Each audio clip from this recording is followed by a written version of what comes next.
ដៃទៅទៀតហើយធុកទឹក1 2 1 2 1 2 1 2 1 2 1 2 ពីធុកទឹកដល់ទៅទៀតពេលណាសេចេញដើរចូលពីសង្ហាដើរចូលពីសង្ហានឹងឲ្យក្រាប1 2 1 2ចូលមកវិញទៅគ្នាទៅតែអ្នកដើរចូលកែងមកមួយទៅចូលពីសង្ហាអូបាយបាត់ហើយអូយបាយបាត់ហើយសង្ហាបាយឲ្យបដោយកែងទៅទៀតកែងចូលមកវិញខៅស្ដាំទៅចូលខៅស្ដាំធ្វើស្ដាំវាធុកទឹកពេកបាត់ធ្វើស្ដាំទៅចូលកណ្ដាប់ដៃពីសង្ហាបដោកណ្ដាប់ដៃគ្នាមកមួយលោកអញ្ញាកណ្ដាលយាយចេញធៀងចូលភ្លេចបាត់ទៅហើយអូហើយបាទមើលអត់ទាន់ថាបែកកន្លែងណាបែកដោយសារអីបាទកណ្ដាប់ដៃឬក៏កែងអូនបែកឈាមអូហើយពេលវេលានៅសល់25វិនាទីចុងក្រោយទៅហើយវាយើងកាប់ចានទៅឲ្យឆ្វេងស្ដាំទៅទៀតហើយបាទបែកឈាមទៅខ្ញុំអូយទៅវិញយើងដេញចូលពីសង្ហាគាត់ទៅទៅ1 2 1 2ទៅទៀតហើយចាប់យើងជាប់ជាយើងបន្ដួលអូហើយបាទនៅកណ្ដាលចូលឈាមដល់ទៅហើយបាទប្រឡាក់ទៅទៀតហើយពីសង្ហាទៅទៀតហើយបាទរវាងកីឡាករមង្គលក្រហមពេជ្រសង្ហៈនិងកីឡាករមង្គលខៀវឌីមសរម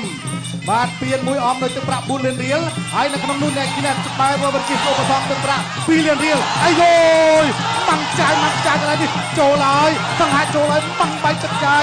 កន្លែងនេះប្រូកដាប់ដៃគ្នាទៅវិញទៅមកជាងចូលក្រាបចាយកន្លែងនេះពេជ្រសង្ហៈនៅត្រង់អូយមកកែងកន្លែងនេះដើរចូលសម្រាប់ជាមដើរចូលកណ្ដាប់ដៃ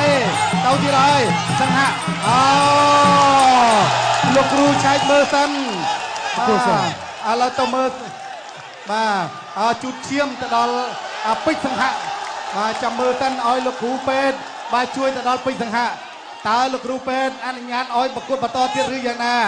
អញ្ចឹងអ្នកដែលបញ្ចប់ការប្រកួតកីឡាករខ្លួនឯង